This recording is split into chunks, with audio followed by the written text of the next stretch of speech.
I think getting sober almost 20 years ago gave me the confidence to be able to say I'm going to do something and fucking do it, knowing that I'm going to do it because all I got to focus on is just a day.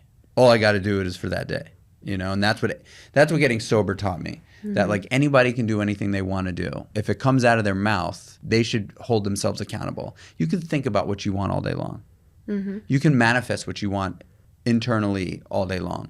But if something comes out of your mouth, for me, this is for me, I'm going to fucking do it or die trying. An entrepreneur straight out of New York City, Michael Chernow. What's cracking?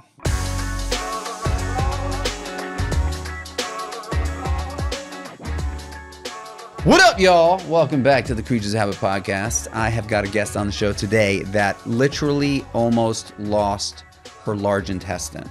And doctors were telling her that she was going to have it removed and that she was in a really bad way. And she healed herself, literally. Didn't listen to the doctors and actually healed when doctors were telling her that she had to do this like intense surgery.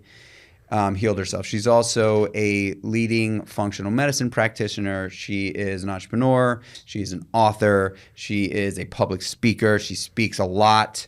I've been following Rachel for a while. I'm really excited to have her on the show. I am excited to share some things with you guys from Rachel that we can implement to just be better. Because I've heard so many times, and I know this firsthand because I deal with gut stuff because of my Lyme disease. Lyme disease really impacts my gut, and I have a bunch of shit, pun intended, no pun intended, that I've got to deal with when I get a Lyme disease flare-up. It typically starts in my gut. So gut health is a real thing. They say it's the second brain. There's a lot of things that sort of originate in the gut and impact everything in our bodies. So, Rachel Scheer, welcome to the show. Michael, thank you. That was quite the intro. I'm impressed that you weren't reading that.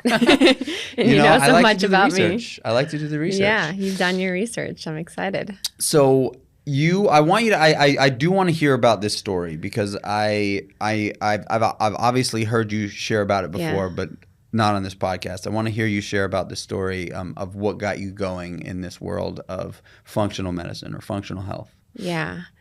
For me, it was really a story of discovering the true meaning of health, right? Because I've been an athlete my entire life. I was a gymnast and I was a dancer. And if you were to ask me if I was healthy when I was competing in bodybuilding, had shredded six-pack abs, which I still even do to this day. You're one of the most shredded people I know. I was even like beyond shredded at that point in my life. But if you were to ask me if I was healthy at the time, I'd say yes.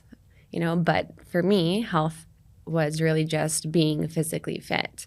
And it wasn't until I lost my health that I started to really understand what health truly means.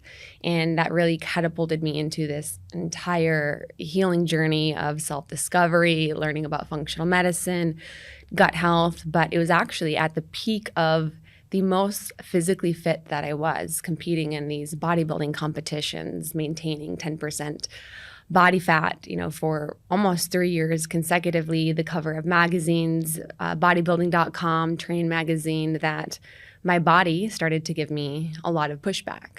So it started off as just, some chronic bloating here and there. And I did what most people would do. You're like, okay, I'm gonna go to the doctor, right? And I started to battle with chronic fatigue. I started to battle with anxiety. I started to battle with depression.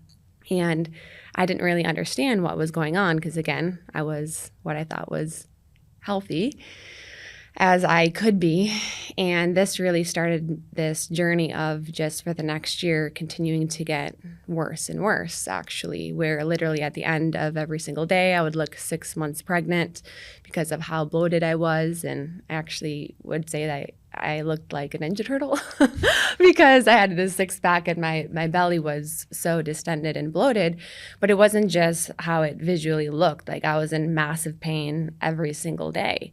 And all of a sudden, I'm like, I don't know what's happening in my body. So what we're taught to do is something's off. You go to the doctor. And they started to do different scans. They did, colonoscopy, endoscopy, let's see what's going on. All of that would come back as normal. They would do the basic blood work. All of that would come back as normal. I think one thing that they found was that I had hypothyroidism, which makes sense when you're maintaining a very low % body fat. The thyroid does slow down. So I was put on thyroid medication. But after going through all of this different scans and then being sent from doctor to doctor, right? You go from one specialist to another specialist. So you go to an endocrinologist for your hormones, you go to the gastroenterologist. I was just given a diagnosis of IBS, or irritable bowel syndrome, which I consider to be a trash can diagnosis because it's really not a diagnosis at all. It's an accumulation of symptoms. And we see this a lot in Western medicine, right? You said you have an autoimmune condition, right? Mm-hmm. Lyme disease. Yeah, an autoimmune condition, Lyme disease, that stemmed from that, right? And so what we see is often a diagnosis based off of symptom clusters. So IBS, you have these symptoms of chronic bloating, whether it's constipation, diarrhea, other GI issues, but we don't actually know what's causing it. So we're going to give you this blanket diagnosis and then start managing the symptoms. We see this often even with autoimmune conditions. We see this with diagnoses of PCOS. So people are given these. What is PCOS? PCOS is polycystic ovarian syndrome for women. It's one of the number one hormonal imbalances around women.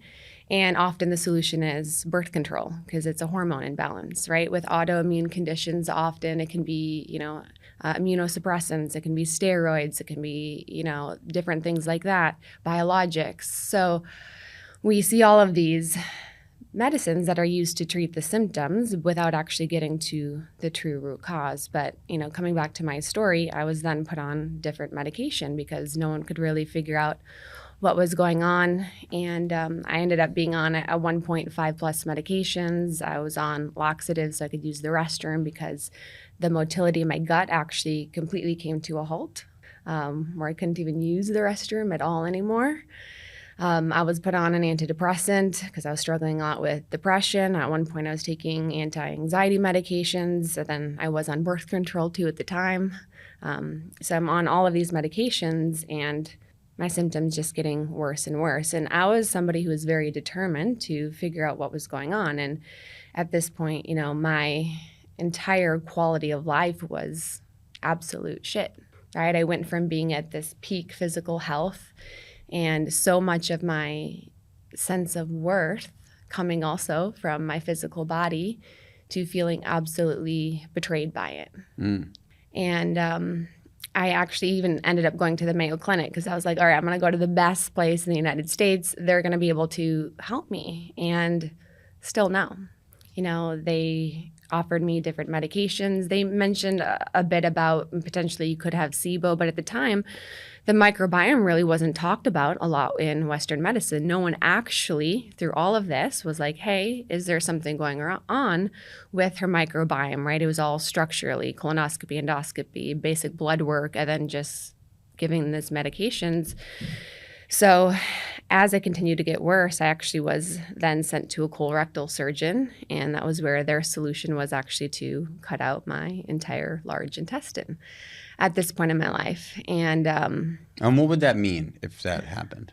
You can, of course, survive and live without the large intestine, but your quality of life is not going to be too great. I mean, there was a big possibility that I was going to have an ostomy bag. So essentially, when you cut out the large intestine, what they would do is they would sew your small intestine to the rectum, but often in the healing process, they'll actually connect the end of the small intestine into a bag. So, you're emptying everything into a bag on the outside of your body, right? And not too sexy for a bikini competitor. Not fun. To have this bag outside of my body and then talk about the malnutrition. But, as I share this story to people, they always have this sort of like gasp of like, wow, that's insane that they would offer, right? And I didn't have ulcerative colitis. I didn't have Crohn's disease, where oftentimes they will actually do a partial section removal of the intestine because it's diseased. I didn't have any of that. I just had a very severe case of IBS. And because I was no longer able to even use the restroom without doing prescription laxatives, and actually at one point having to do enemas, they were like, hey, this is probably something that you've had for most of your life. I actually remember the physician telling me that, and what we can do is we can cut out the large intestine, and this will fix a lot of the motility issues. And I was like, okay, cool. Let's cut it out. Like, it wasn't even something where I was like, oh my gosh. I was like, yes, cool. Like, let's schedule the surgery as fast as possible, because I was that low and I was that desperate. You wanted it out. Yeah. Yeah. I know what it's like for people to be at that point where they want the quick fix, where they're desperate, where they're just like, give me the medication, give me whatever I can do to feel better. I've been there myself before, and that's also why I can speak to that so much in other people. And I was trying to get this surgery scheduled. I remember my mom at the time was like, Rachel, maybe, there's some other solutions and ways, but I wanted to get on with my life that bad.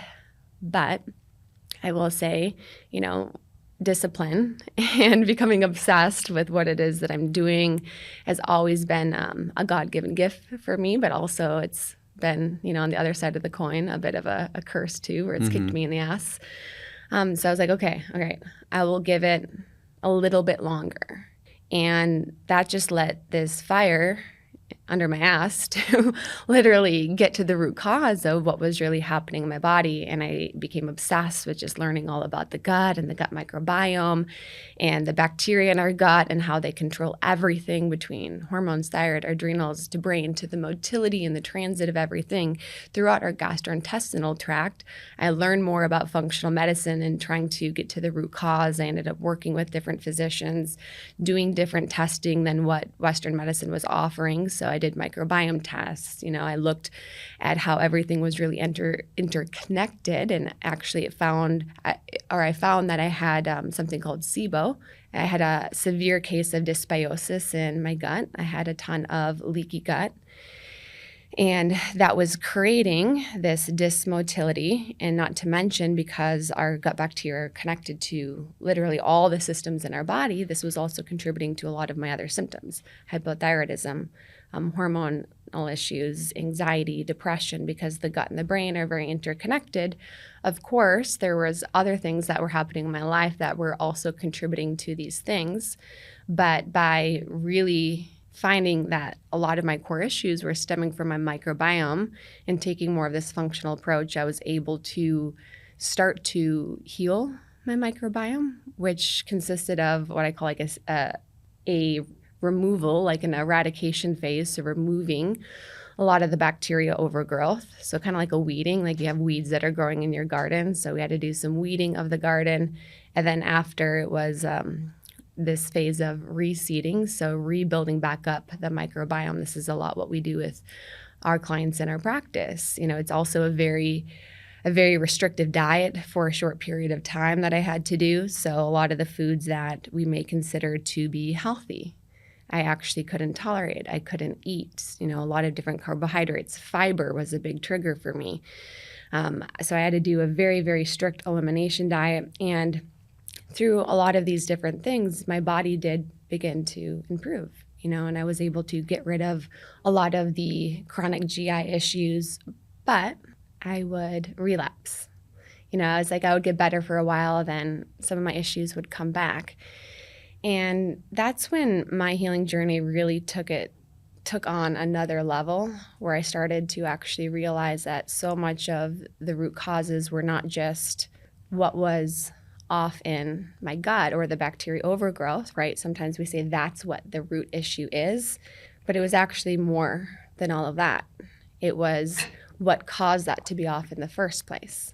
And actually, it came back to a lot of the relationship that I had with myself. And so much of my sense of worth coming from these things that were outside of me, so much of that stemming from my physical body. My nervous system was very dysregulated at that point in my life. I was living in a very cortisol dominant state. So I was living in this fight or flight state, and especially, competing in bodybuilding.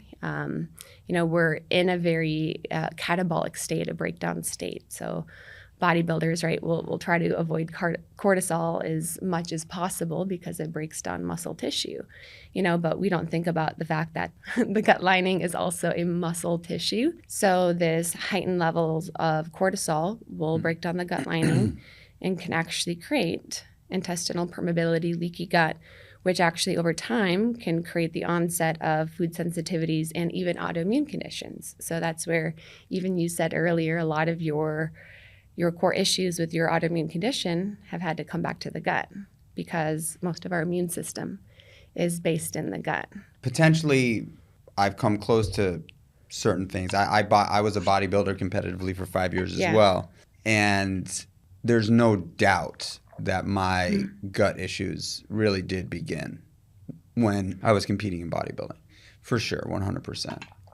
And so funny enough, I was listening to a podcast. I listen to a lot of podcasts. And I was listening to it this morning on this little run that I was doing, and they were talking about how the fitness community, like a lot of people that we look at in the world of fitness, social media specifically, are actually obsessed. Like obsessed. And I totally understand that because I feel like I've gotten a lot better over the years, but there were years where if I didn't get a workout in or if I ate unhealthy, like I would totally beat myself up and internalize, and like it wouldn't be fun to be around me, Yeah, punishment mentality. 100%. And not only do I think that is obviously a bad place to be mentally, but what we do as like a competitive athlete, specifically in bodybuilding, because it's so unnatural. You basically starve yourself, but push your body as harder than everyone else. So those two things just tend to not really work out well together. But what you get from those two things is like a chiseled, I think I've gotten down to 3% body fat. It's like not, people would look at that and be like, oh my gosh, that dude is shredded. And then I know for sure I'm like at my least healthy place. Like I could barely move. You know what I mean? And then I would do things like after a bodybuilding competition, even though my coach would be like, do not do that, I would gorge and I'd put on like 10 pounds of fat in like 48 hours, So back to your story, what I want to know what you did. Like what foods did you, like I would love to just hear that. I know that you said the elimination diet was like pretty severe. Yeah. But can you tell us, did you design the elimination or did somebody walk you through that? So my background was in nutrition and dietetics. I went to Baylor for that. So I had some good understanding of more therapeutic type diets. However, I did end up self-implementing through a lot of my own research as well. So no one actually ended up walking me through it. What did you eat in that first elimination diet? Yeah, so gut healing is very different than gut health, right? Most of what you see online is about gut health, but for somebody who has a very severely compromised gut, like what I had, I couldn't tolerate a lot of the foods that other people could. Now, it doesn't mean that these foods are bad, and that's often what people think. They're like, oh, these foods are bad for your gut. No, it's not. You just can't tolerate them when you have a compromised gut. So often these are different types of fermentable carbohydrates. So fermentable carbohydrates, these are prebiotic fibers that feed bacteria in the gut. So if you think about gut health, okay, a prebiotic fiber, you give the bacteria food and then they flourish, and that's great for the microbiome. However, let's say you have severe dysbiosis, so an imbalance of bacteria in your gut, or you have something like SIBO, bacterial overgrowth, and you're eating a lot of these fermentable carbohydrates. So examples of this would be apples, onion, garlic, right? Healthy foods, avocado, right? All of these are fermentable carbohydrates that will actually feed bacteria in the gut. And the bad bacteria or feeds all bacteria, which is why these foods aren't bad at all, right? You have a healthy microbiome and you eat these foods, it's going to be great for the microbiome. Now, for anybody, it can cause a little bit of bloating because of that fermentation process. So then the bacteria in the gut produce a gas as a byproduct, so hydrogen or methane gas, which causes the bloating and the distension. So that's where people who have, a lot of dysbiosis, they'll get these like really, really distended bellies because of the amount of fermentation that's really happening, probably combined with a lot of inflammation too. So it was very restrictive on fermentable carbohydrates. So there's a few different diets out there. You know, the low FODMAP diet is actually one. I don't know if you've heard of that one before. So it limits these types of carbohydrates from the diet. And there's actually a lot of studies that show that they can combine with even some different probiotic therapy, like something called Saccharomyces boulardii, which is a beneficial yeast-based probiotic, can actually lower the levels of SIBO in the gut. So actually by the good bacteria can help fight off and decrease the levels of some of the other bad bacteria that have been overgrown. So it was low FODMAP combined with just, I had so many food sensitivities too as a byproduct of leaky gut. I felt like everything that I ate, just my body would react to. So Bloating, gassy, not feel, just brain fog, actually. One of the number one symptoms of a leaky gut is brain fog, even often more than just bloating or gassy or any of that. So like if you like what was the like what were you eating to start the healing process? Well, it was well cooked animal proteins. Any kind of animal protein? Yeah, as long as it was like easy, so like salmon, like easy to digest type animal proteins. Like I could eat some steak, but even that for a while was harder for my digestive system. I eat steak all the time. I had steak last night. So that was hard for me. So easy to digest proteins. Then, you know, I actually ended up doing more simple carbohydrates, so jasmine white rice. It actually has a very high glycemic index, right? So somebody who is maybe trying to control blood sugar, right? They don't want to eat like simple white rices. Of course, bodybuilders, right? We want that insulin spike after a workout. But this type of a carb has no fiber with it, like the white rice. So the jasmine rice in particular is digested in the upper part of the GI tract. So it bypasses a lot of the area where bacteria are at. So I was able to get my carbohydrate source from that. But I couldn't even do other starches. So I couldn't do like potatoes or sweet potatoes. Sweet potatoes were fermentable. Sweet potatoes. And I love them, especially for bodybuilding. They're my Me favorite too. thing to eat. But sweet potatoes destroy me. Yeah. It like I think I remember you saying that I before. shot you a DM about You a said year that. ago, and I was like, "Hey, You're like, I love them, but why? it's such a shame because I can have sweet potatoes sparingly. It's one of my favorite things to eat. Like I used to eat so many sweet potatoes when I first started prepping and bodybuilding. Like it was really like my go-to carbohydrate, sweet potatoes and rice. And all of a sudden, it was just like no more. Can't do it. You just can't. I can't do it. I couldn't. My stomach couldn't handle it. Onions can't handle. Garlic can't handle. Body won't take it. I can't have any food that has like not even an abundance of garlic and onions. Just if there's onions, like cooked onions, I could handle way better than anything raw. But garlic in general, can't do it. Like just can't. Yeah. Still. You know, I definitely have some of the stuff that you're talking about. Yeah. It's like, is that the microbiome, or is there also, which can go hand in hand, the microbiome, some kind of an immune reaction that you're getting to? So you mentioned you have an autoimmune condition, and some of these foods, you know, we do an autoimmune protocol and we pull out things like nightshades, potatoes, all of that, because often with people who have an autoimmune condition, it can cause that increase in their immune system and create some symptoms. So for you, it could be either. So I've got an interesting question, and then I want to talk about some habits because I really think that that's a big part of this as well. But I can tell you from my experience. So what you described, you felt insanely lethargic, no energy, brain fog, then depressed because you were stressed out about what was happening, anxiety, just like when I was undiagnosed Lyme disease. I mean, I spent about a year, maybe more, in the dark, but feeling awful. Just absolutely awful.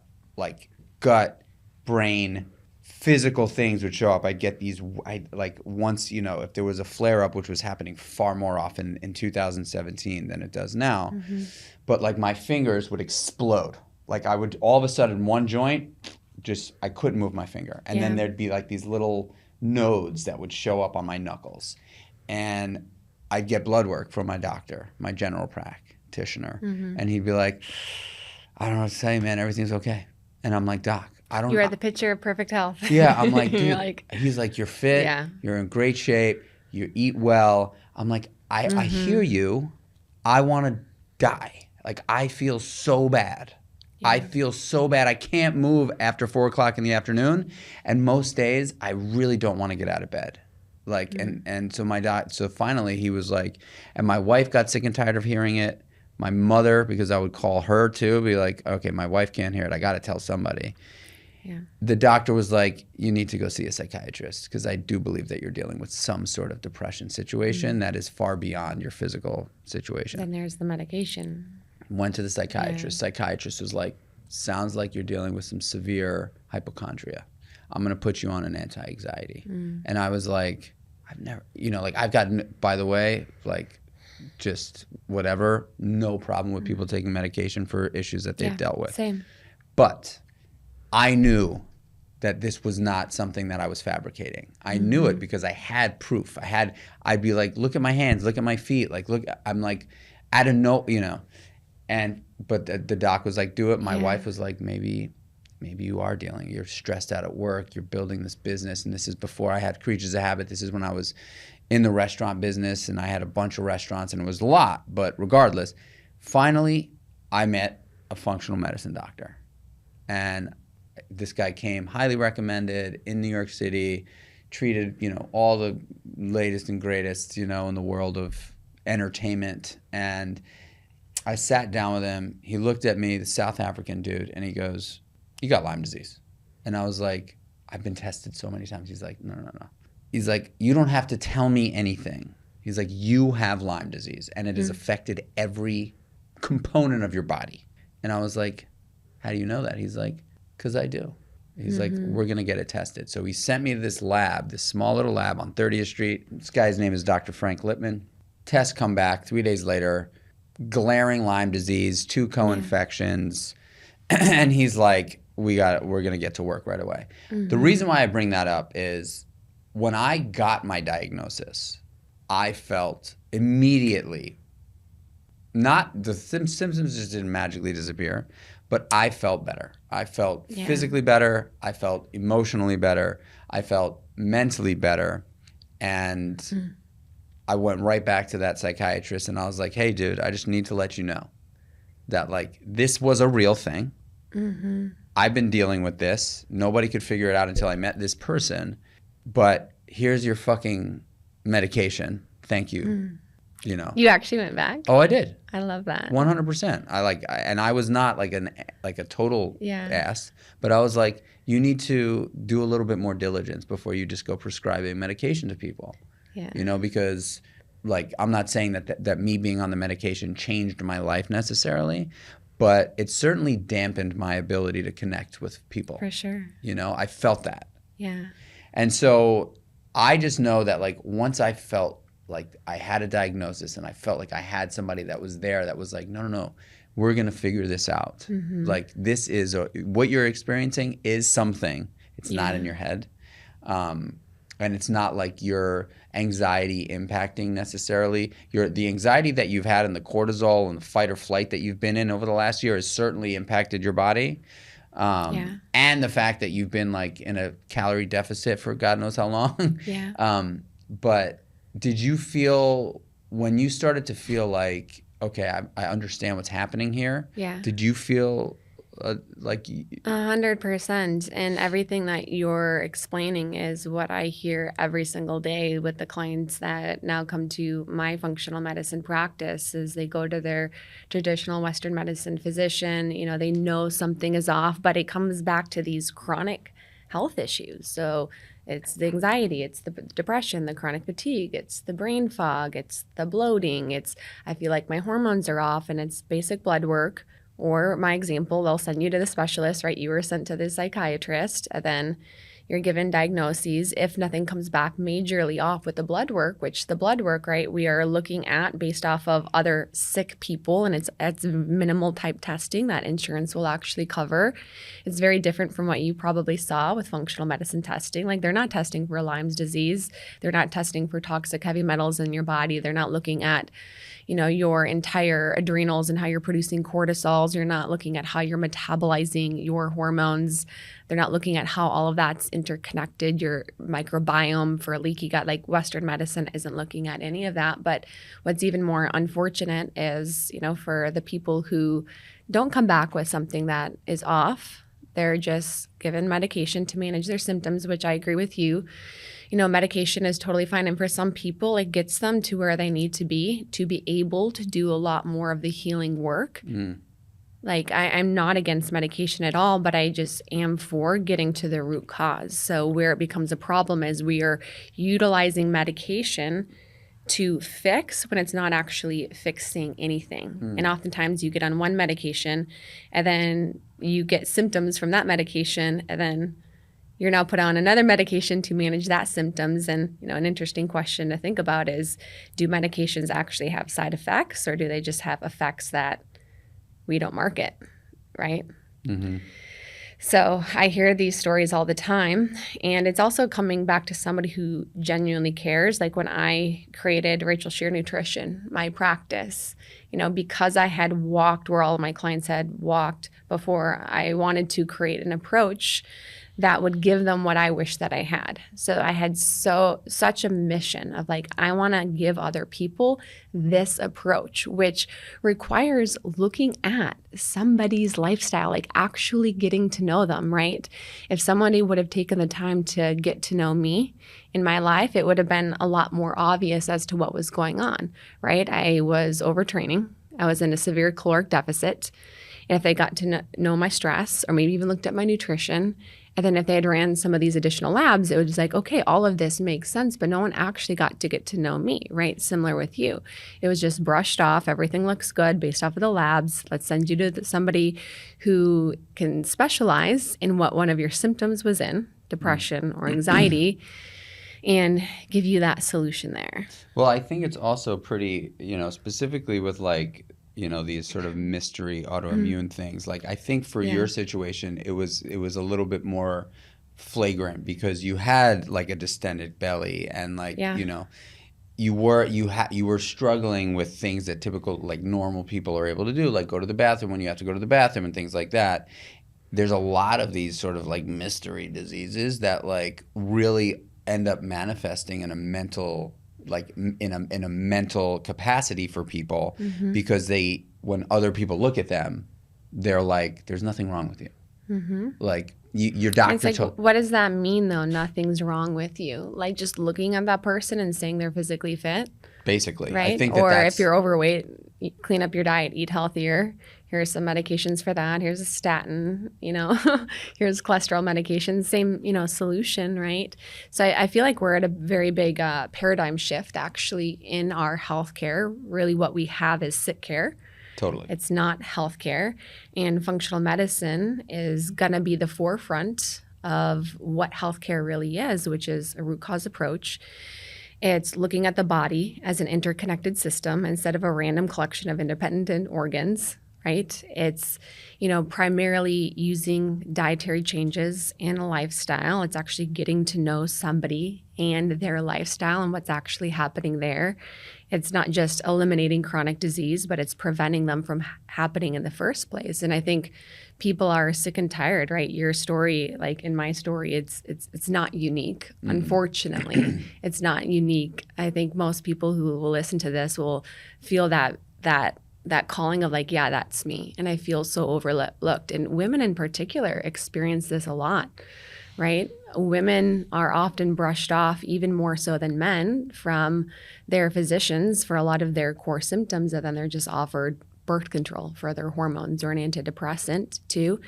And if you, and actually most studies are done on menopausal women or men, because they say that women are way too complex when they're in their cycling years. So even a lot of the studies that have been done aren't actually geared towards women and really understanding how they fully work. If there was a few things that you could share, now I know everybody's different, right? I know everybody's different, and I know some things work for some people and some things don't work for others. But I would imagine that there's some consistency across the board in terms of like best practices for keeping the gut in good standings. Or am I wrong? For sure. Yeah. So like if there were a few kind of nutritional protocols or nutritional habits that you would say the people listening today could just think about, what would you say, here's the 5 best things that you can do habitually to really help preserve a healthy gut microbiome? Yeah. So we need to think about what causes the gut to be off in the first place and how can we limit those as much as possible. So all dis-ease that happens in the body usually comes from one of 4 stressors. So it comes from physical stress, overtraining, or injury that we can have. It comes from dietary stress. I'd say this is most people. It's dietary stress. So it's the SAD diet, the standard American diet full of processed foods, artificial foods, inflammatory foods that wreaks havoc on our microbiome. Sometimes these can be food reactions that you don't know you have, but I'd say a lot of people have a lot of dietary stress and how that's impacting their gut and their mental health. It is also emotional stress. So that's that third piece there, which emotional stress can be just your overall stress levels that you have in your life, work stress, relationship stress, but it's also our nervous system regulation. It's also trauma that has been unaddressed. And often when there's, emotional wounds, the body gets stuck more in the sympathetic dominant state and the body's stress threshold is narrowed. So for somebody who hasn't really done a lot of the inner work and maybe worked on nervous system regulation, they may operate more in that sympathetic dominant state and get stressed out easier than the average person. So there's emotional stress and then there's environmental stress. So you had an environmental stressor, right? Lyme disease. So this could be somebody who gets mold toxicity, who has a heavy metal toxicity. I like to think of this could also be toxic environment that you just live in. So all disease comes down to one of these 4 core areas. So in order to create, we could say optimal gut health, but just optimal health at the core, we need to look at these 4 different areas. So first is nutrition, of course. That's a lot of what my practice focuses on.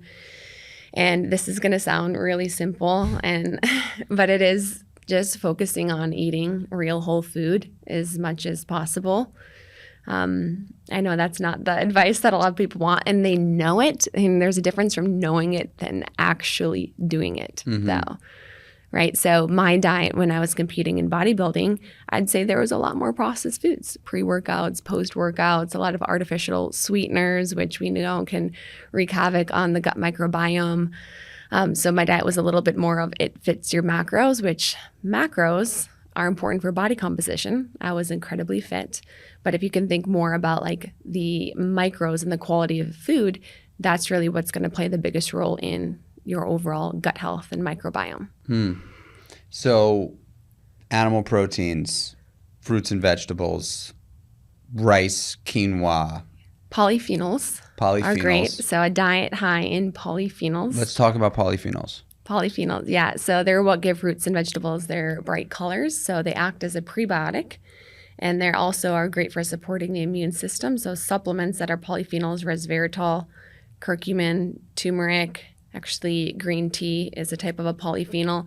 But the more brightly colored your plate is, and you can think about most of the SAD diet, it's like the browns and the whites, like the chicken nuggets and the potatoes and everything, like you got it just like all like that, like this color right here. All muted all this color. Yeah. So it's like the bright colored fruits and vegetables. So purple sweet potatoes, blueberries, lots of greens. Beets could be great. Yeah. All of these foods are very high in polyphenols, and your gut bacteria, they love polyphenols. And especially for somebody who maybe doesn't tolerate a whole lot of fiber. So often people think gut health, just eat a lot of fiber. and then they get more bloated, right? So what is actually happening here? They're like, okay, I'm working on my gut health. I'm trying to improve it, but I actually feel worse. Well, oftentimes we are now feeding more bacteria in the gut. We're feeding different bacteria, and the microbiome has yet to adjust to be able to digest a lot of these types of fibers and carbohydrates. So this is the person who maybe was eating, the chicken nuggets and, the more processed food. And then they start eating all the fruits and the vegetables, and they're like, oh, I feel worse. I felt even better eating a lot of these simple foods. Well, your microbiome is very limited. It's not diverse enough. And so you're not able to break down a lot of these fibers. So you actually often have to start slower with the fibers. And the goal is not just eat as much as fiber, because you will look pretty bloated, which is no bueno for the abs. I wanna just ask you about a morning routine. Do you have a morning routine that you stick to? I do. Let's hear it. It's always evolving. Yeah. For a long time, I was actually doing right when I wake up an ice bath. No longer doing that. However, I do a little bit of cold water therapy right when I wake up in the morning. And what does that look like now? Now it's like 30-second, 1-minute shower. I just wake myself up right when I wake up. So it's one of the first things that I do. I make a matcha latte. I quit coffee actually last October. One of the best things that I ever did for my nervous system. Hardest things ever, because I had been drinking coffee since I was, 13. Years old, never took a break. And I just was noticing in the mornings I was getting a lot of heightening in my nervous system. And it didn't feel like anxiety. It did feel like anxiety, but didn't feel like it was psychological type anxiety. It just felt like I was just like operating up here a lot. So I pulled coffee out as an experiment in my nervous system. Energy levels just became so much more consistent. So no caffeine at all anymore? No, I'll do matcha green tea. Okay. It does not affect me the same. Got it. And then I'll do you cacao. replace the coffee with matcha? With matcha, yeah. Okay. So it is a little bit of caffeine, but it does not create the same nervous system upregulation that coffee was doing for me. Cool. So matcha, I actually will go in my garage and I sit in front of my red light. So I do the Juve red light. And actually, this is when I go into breath work or meditation. More recently, it's been breath work, because that's been a very powerful part of my healing journey. But, there's the longer journeys that you can do. In the mornings, I'm just doing like a quick little reset to get me going. So it'll be some of the more holotropic breaths up to 3 minutes. And then down-regulating my nervous system, and then going into just normal nose-to-mouth breathing. And then usually from that, I'll go into, I could say it's meditation, but it's more like manifestation. But really got serious about it when COVID happened, and I was creating Scheer Nutrition and going all in on my business. And it's been one of those key things that's been so crucial for me. And I didn't even think about it for a long time. It just was something that I did. I wasn't like, okay, I'm going to go manifest, but I always have used visualization. I grew up as an athlete. I was a gymnast. I was a dancer, right? And if you picture yourself fucking up in those routines, like, you're not going to be successful. So you have to see yourself winning. Why don't we approach life that way? Why don't we see what it is fully, clearly on what it is that we want, and then take action based off of that, right? So I actually used to be terribly afraid of public speaking. Still is a little bit of a thing for me, because I grew up and I was very shy. I was actually almost mute. I say almost mute for a long time. I had a lot of stuff when I was younger, which is also why I was like, I'm going to be a public speaker later on, because it was like the scariest thing ever to me. It was like the exact opposite. And anything that I'm like, okay, this scares me, I have to lean into it. But I remember as I was getting into public speaking, I would picture myself up there like messing up all the time and forgetting what I was saying. And guess what happened? That's what happened. That's what happened, yeah.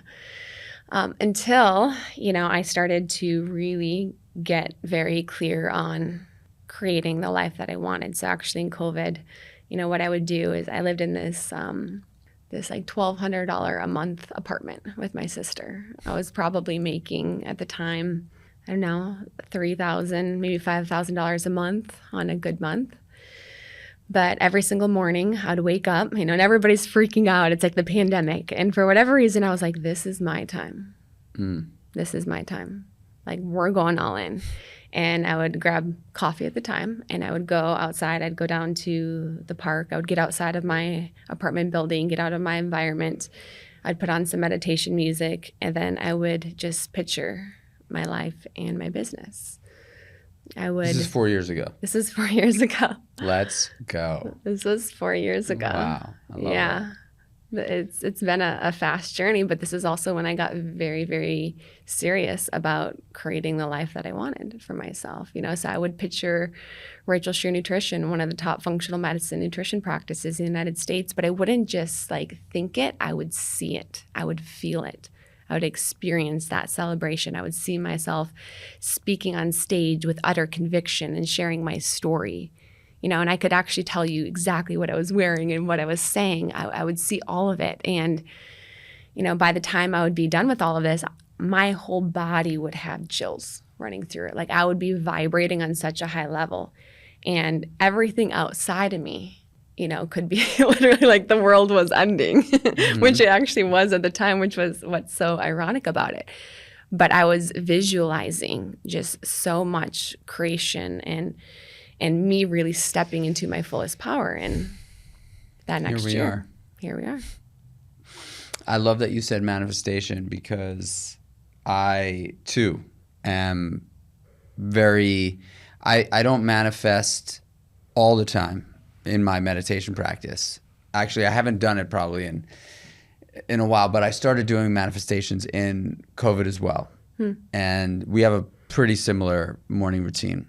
Interestingly, though, what I've done over the years as an entrepreneur, starting with the meatball shop in 2009, 10, and then scaling that and selling it, and then doing Seymour's, and then scaling that and selling it, and now doing Creatures of Habit, my manifestations have not been in my professional world, because I have always said, for whatever reason for me, I think getting sober almost 20 years ago gave me the confidence to be able to say I'm going to do something and fucking do it, knowing that I'm going to do it, because all I got to focus on is just a day.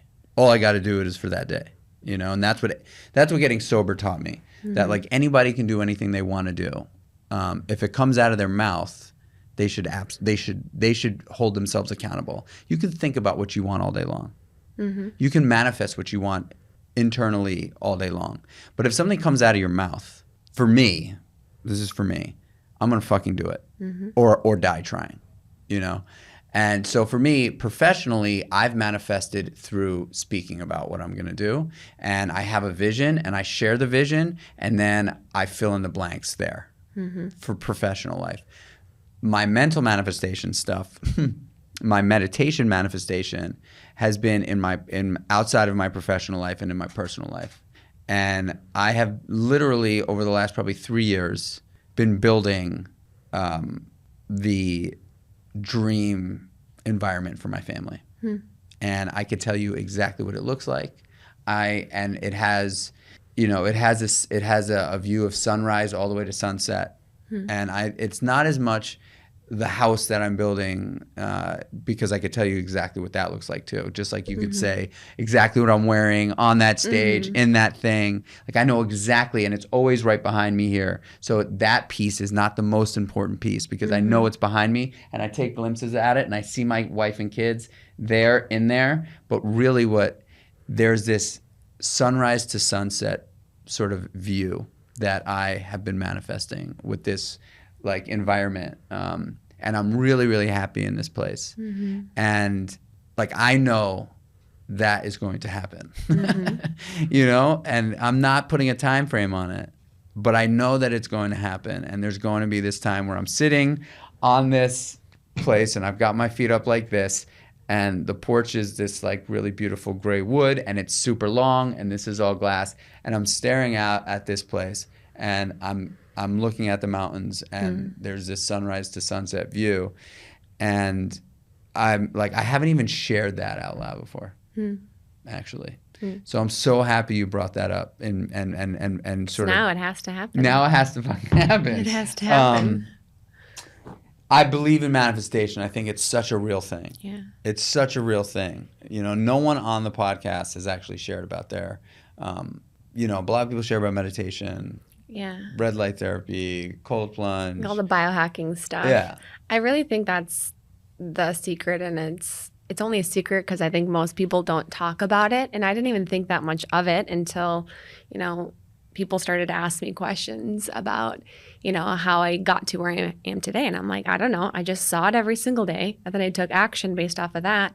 And here's the thing. If you see it every single day, if you truly feel it in your core, you can't help but not create that for yourself. Like you're going to show up differently. You're going to take action differently by seeing it every single day. So manifestation is not just, okay, I'm going to sit down, I'm going to visualize it once and, right, like you said, like hope it happens. It is by seeing it every single day, by experiencing it, by it changing my nervous system. And I'm actually syncing my current self with that future self, changing myself today. Like I'm operating as that person right here, right now. I'm going to walk differently. I'm going to talk differently. I'm going to take action differently. And that's really how, like at the core, the law of attraction works. That's how we draw it to us. But it's not just writing something down and hoping it comes to us. I'm sitting here, I'm listening to you. And if I was somebody who wasn't in the world of wellness, for lack of a better term, the world that you and I live in, if I wasn't in this world and I wasn't exposed to this stuff, I'd be like, what the fuck is she talking about? Mm-hmm. Like, this is so, it's like she might as well be talking about flying to, Jupiter, right? Like, it's so woo-woo. We haven't even gone woo-woo yet. we can go woo-woo. Yeah. But I'm just saying that like, even before talking about, when I'm like, hey, like, what should we be eating for a more harmonious microbiome? And you really didn't talk about food. You were like, let's talk about emotional. Let's talk about your emotional state and your trauma. And like for somebody who doesn't live in that place, hearing that is like, what the fuck are they talking about? Like, I want to know what to eat or not to eat to make my gut feel better because I've been bloated and gassy and nobody wants to be around me. Yeah. She's telling me, or he's telling me, that it has to do with my childhood trauma. Like, I know that's to be true. I do know it's to be true. And we were talking the other day about your breath work, your somatic breath work that you've been really focused on and bringing into your practice and doing yourself. And I shared with you like a deep experience that I've been having with it. And, where I learned about this sort of trauma getting locked in our body, in 2012, I went from Muay Thai, intense Muay Thai, training and competing, to jiu-jitsu. And I wasn't strength training in these days. I was doing a lot of running, conditioning, calisthenics, whatever. And I had a terrible injury, like a terrible injury. I ruptured my L4, L5 disc. The disc on top of it and the disc on the bottom of it started to degenerate over the years. Anyway, I couldn't walk for 8 weeks. I couldn't stand up more than a 45-degree angle. I couldn't walk. And I went to the doctors. They were like, dude, your disc is ruptured. There's a fragment of disc. It's right there in the MRI. It's sitting on your sciatic nerve. We have to cut your back open. You got no choice. We have to cut it open. We got to take that fragment of disc out because it's sitting on the nerve, creating massive inflammation. And you're never going to be able to walk with that kind of pain. You're never going to be able to stand past that position. I was like, nope, I'm too young. I'm not doing that. I'm not doing it. I'm not opening up my back. And I went to all sorts of crazy witch doctors. I call them witch doctors because that's, like the woo-woo people. The woo-woo people, the magicians, I went to this crazy Qigong master in Chinatown, like out of a movie, you know what I mean? This guy was literally like 85 years old, like, was trying to explain to me that his hands were energetic. And, at this time, like I was open to everything, I guess, but like not that deep, Anyway, I did 8 weeks of thing. And then I met this guy named David Mailer, and he does something called, it's like the integrative chiropractic work. I forgot the exact name of it, but basically somebody said, I was so desperate. I was in such pain, physical pain from an injury. So it wasn't like, what is this? It was like, no, dude, everybody heard the pop. you got the MRI, this is it. And I went to this guy, Dave Mailer, and he was like, I show up in some building on 30-something street. It's in like like a garment building, office building. And he's in there. There's 8 beds, and there's 8 people in the beds. And he's walking around just going like this over people. And they're all screaming and laughing and like moving around. And, I'm like, oh, my God. I just walked into a mental institution. What the fuck is that? I gotta get me out of here. And he was like, just take a breath, dude. Just please. Like, let me try to help you. You're in excruciating pain. Like, be open to this. So he's like, lie down on the bed. He takes 4 pillows. He props them up so I can actually lie down, because that was the only way I was able to lie on my stomach, with like 4 pillows propped under my hips. And he starts doing this shit. And I'm like nothing, 0. I'm like, these people are all nuts, After it, he was like, listen, dude. He's like, I get it. He's like, you're never going to get better, right? Like, if you only think the only way to get better is to have somebody slice your back open. He's like, can I talk to you for 30 minutes? I was like, yeah, sure. He's like, tell me about your life. And I told him all about my life. And he's like, I'm here to tell you, dude, this injury it happened, but the pain you're in right now and the fight that you're dealing with is because of your childhood trauma. And you could believe it or not, but I'm just telling you. He's like, I see it all the time.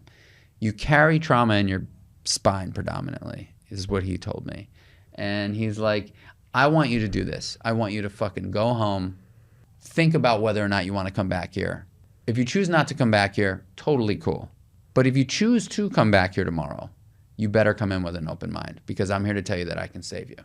And I'm like, this guy. So I went home. I told my wife what happened. And my wife and I are very, very different, completely different. Like, I am down for everything and anything when it comes to like healing and being better. My wife is like a European, practical, logistical, like we're just very different. She doesn't, subscribe to the shit. But it's great because we're, opposites attract. Anyway, I went back into the office the next day.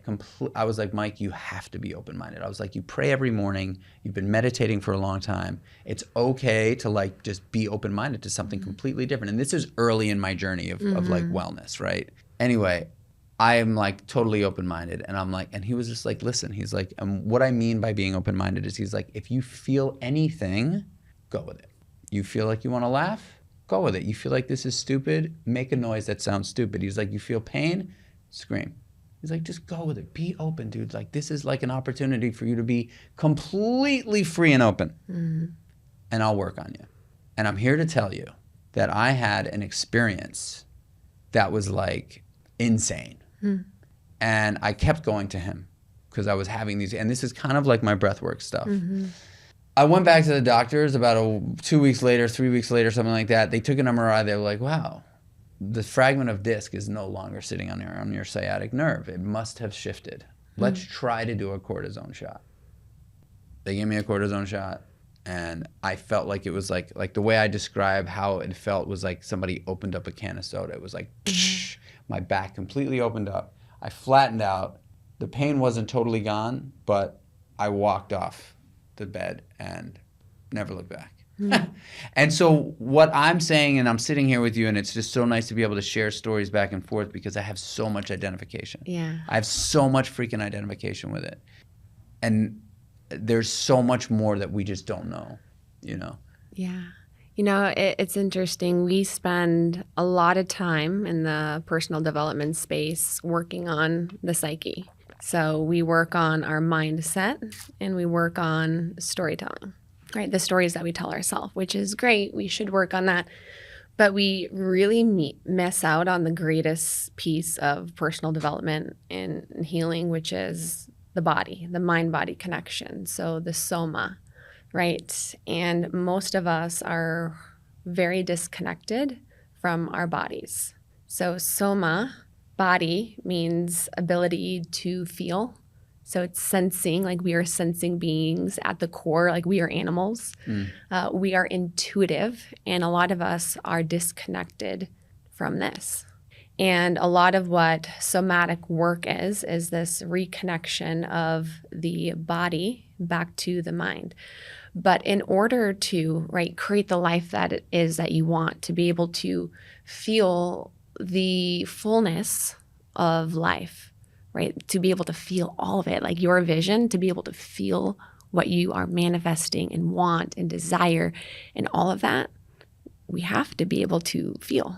We have to be able to often feel a lot of things that we don't want to feel, right? A lot of us and most people numb. We suppress. We have these things that have happened to us in our life and we push it down because we're taught that feeling is weak, right? Feeling is weak. We should not feel.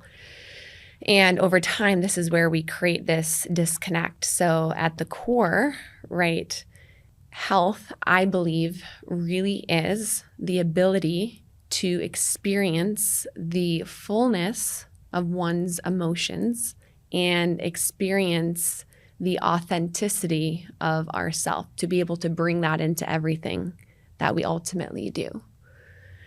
And I think also too, with this disconnect that we have, right, this is where often when we start to reconnect the mind back to the body, like through breath work and other things, there's a lot of emotional release that comes out. I know you were sharing with me a little bit about your first breath work journey that you did, but it's like we haven't actually felt in so long. We haven't felt the core of a lot of those wounds that we all carry. We all carry, right? We all have shit that we walked through in our childhood. And at the core, trauma is also the past coming into the now and creating our future. So we're always manifesting. That's the thing. We are manifesting. The question is, are we manifesting what it is that we want? The stories we tell ourselves. Mm-hmm. And our energetic vibration as well too. And this may sound like a little woo-y, right, when I say it this way. But when we are operating from a fear and contracted place, right? So energetically, we are very contractive. Everything is very fear-based, which is a lot how most of us operate from. That is repelling to anybody else in your life. And we co-regulate with other people. So an example would this be when you are around somebody else who is in that contractive place, maybe they're very negative or they're fearful. What do you want to naturally do? You want to distance yourself. I die in those situations. Yeah, you want to distance yourself as much as possible from those people. But also too, you know, the people who are operating in a very high vibrational state, like their aura is just giving off so much life and joy, and they are expansive and they are expressive and they can walk in the room and be all of who they are and everything that they do. What do we naturally want to do? Hang with them. Like, I want to be as close as possible to this person, right? Because our nervous system is interacting with that nervous system. Like, we co-regulate with each other. It is the universal type of communication that we have. And kind of coming back to what I was saying, when we have this disconnect between the mind and the body, we often are operating out of a dysregulated nervous system. And what that's really speaking to other people, but also speaking to ourselves. I think, you know, one of the most empowering things we can have in talking about optimal health is also the ability to self-regulate.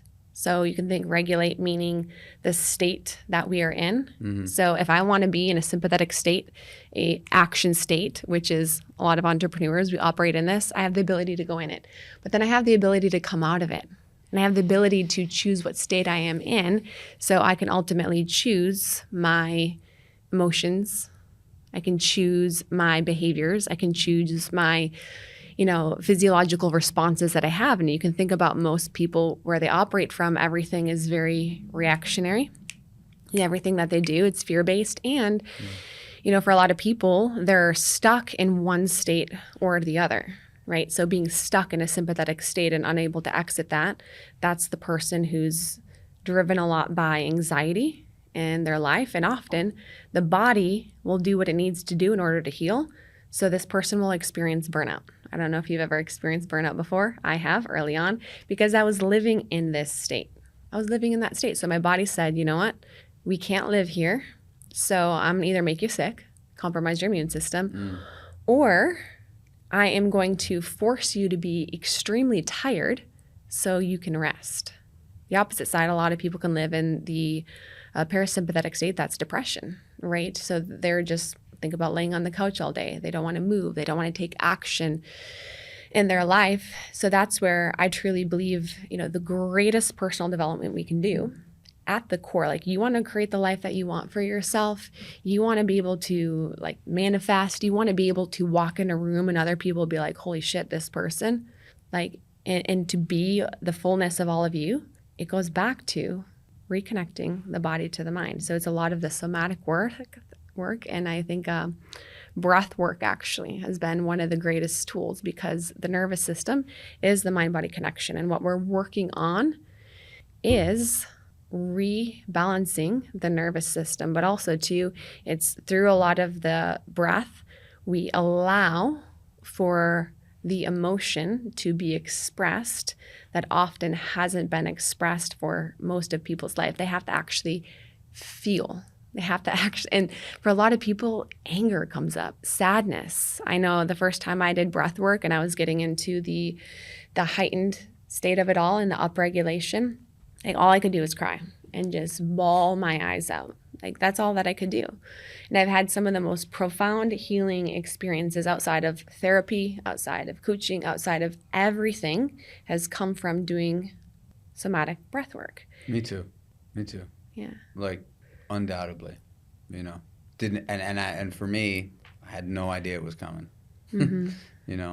I think that's a great way to sort of wrap this up, because what I'm hearing from you is, there's a lot we can all do, and it's probably for someone who is consistently looking to grow and consistently looking to expand. There's never a graduation of this stuff, right? It's just an ongoing journey of experience. And my business partner was just here, and we were talking about business, and if business was all high fives and hugs, everyone would do it. Mm-hmm. You spend, in my experience, you spend way more time trudging the mud and getting your hands dirty and really like looking to your left and looking to your right and saying, am I around the right people to help me get up this mountain?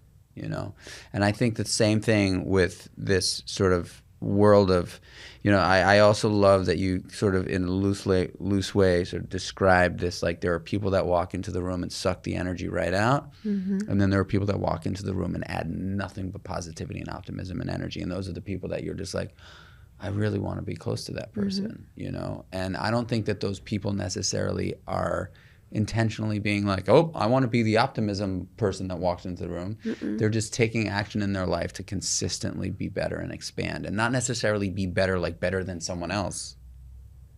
Be better feeling life, mm-hmm. Like feeling life for real. So what I heard from you was breath work is a real avenue towards connecting the mind and the body in a very, I don't want to say practical way, because I do believe that there has to be a level of open-mindedness for anyone who's looking to get some expansion from breath work. Mm-hmm. I kind of look at it as an expansion of life, right? Like it really, mm-hmm. When I tell the story of breath work that I've had over the last 6 months, people are kind of like, that can never be me. People have said that to me. Like there's no way that I would like bawl my eyes out and curl up into a little ball with my hands stuck together. Yeah. So where can I assume that this is now part of your practice? Mm-hmm. How can people find you for that? Because I want to share this to as many people. I really believe that it's such an avenue. It's such a channel for change, Yeah. My practice is Rachel Scheer Nutrition, and I'll add, the somatic piece was really that last piece of everything that I do. So we'll work with people who have autoimmune conditions, who have chronic gut issues, anxiety, depression, right? A lot of the chronic health issues that we've been talking about today. And oftentimes the nutrition and the supplements and the key targeted protocols that we'll do will help, but there's that last piece. And this was what was true for myself. And it was really healing the relationship that I had with myself. And there was a disconnect that I had with myself. I didn't know myself. There was a disconnect between my mind and my body. And that's what catapulted me into a lot of this healing work. And I've done everything. I've done all the different kind of stuff. And I can say this has been one of the most powerful tools of my healing journey. And also too, I truly think one of the best personal development tools ultimately, because I can imagine after you did a lot of this somatic breath work and you were bawling your eyes out. I don't know if you've had the anger ones yet, or the stepping in your power ones yet, right? Where you allow yourself to just fully express, because how often do we hold back, right? We hold back. We're like, I'm not going to bring all of me. I'm going to bring this much of me out of fear of rejection or judgment.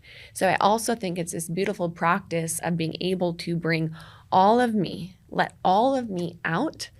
And by doing that and me accepting that and feeling like that power, I'm able to then step into the world and bring more of all of me into everything that we do. And I think that is the true issue that most people face. Yes, there's these physical things, but there's also just this massive disconnect from ourself and authenticity and being able to fully be ourselves in everything that we do.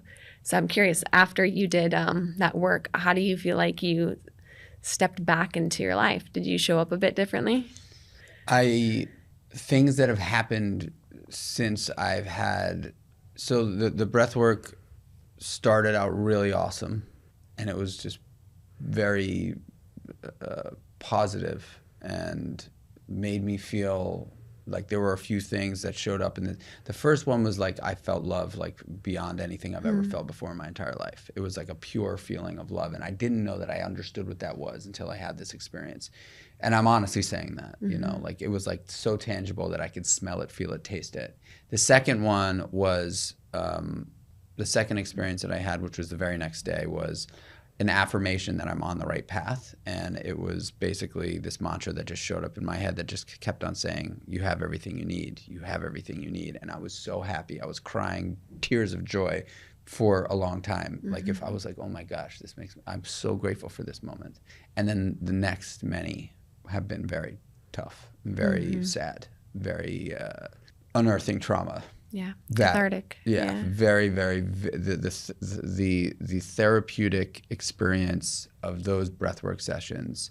Even though the last one that I did, I said to Mike, I was like, dude, I need to not have one of those right now. I was like, I want this to be a positive one. I want it to be just like, I want it to feel like. That's funny. That's like our control part. I'm going to control this. Yeah. And he was like, well, you know, I can't, you know, he's like, he was like, but if you walk in with an intention, you know, we always kind of set an intention. He's like, walk in with an intention that you don't want to necessarily step there.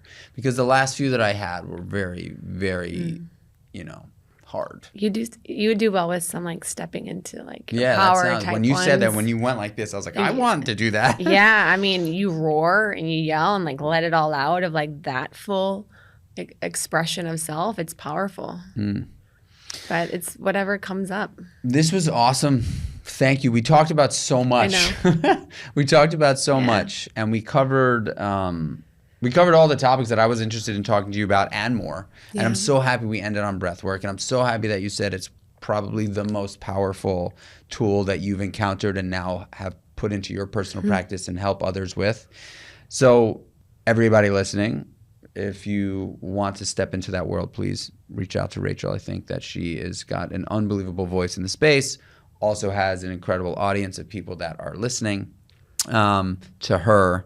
And that's why I'm so excited to have you on the show. So thank you so much. Thank you so much for having me. All right, y'all. Another great, deep, longer episode of the Creatures of Habit podcast where we really, really covered a lot of stuff. We started on the gut and we ended with God. You know, for me, that it couldn't have gone better. And I am 1,000% sure that you're getting value out of this podcast, this very specific one, not just Creatures of Habit as a whole, but this very specific podcast. You know, I was so, I had this need to share stories because of the identification I had with Rachel while we were going back. I felt like this is a real conversation about expansion. And I think that is ultimately how I like to describe what we're trying to do with Creatures of Habit as a brand, but also the podcast and the guests that I have on is like, how can we all expand? Fuck being better. Yeah, we all want to be better, but how can we expand? How can we learn? How can we continue to grow? And that's by hearing, sharing, and being with people that are great storytellers and listening to what they do, and then giving it a shot. Give it a shot. You know, like I'm sure that there's stuff, content that Rachel's put out there that you could probably listen to on your own. But, you know, if you really want to dive in and dig in and really and see what it's like firsthand, reach out to Rachel, DM her. You know, go to Rachel Scheer Nutrition. I'm sure that there's ways to connect with her because I promise you, like, it's about expansion. It's about expansion and smiling, you know, smiling in the moment. So if you're listening to this fucking podcast right now, stop and smile right now. Just stop what you're doing, throw on a smile, and share this podcast with someone that you think would love it. A friend, family member, whatever it is. You know, sharing the podcast means the world to me. I appreciate you guys when you do it. And if you're feeling incredibly generous, give us a 5-star rating and a review. And if you're feeling like you hated this podcast, don't give us a review because I don't want to hear your shit. Tell a friend that you didn't like it. Anyway, I appreciate you guys. I love you guys. Thank you so much for tuning in. It means the world. It means the world to me that you are here. All right. Until the next one, y'all. Peace.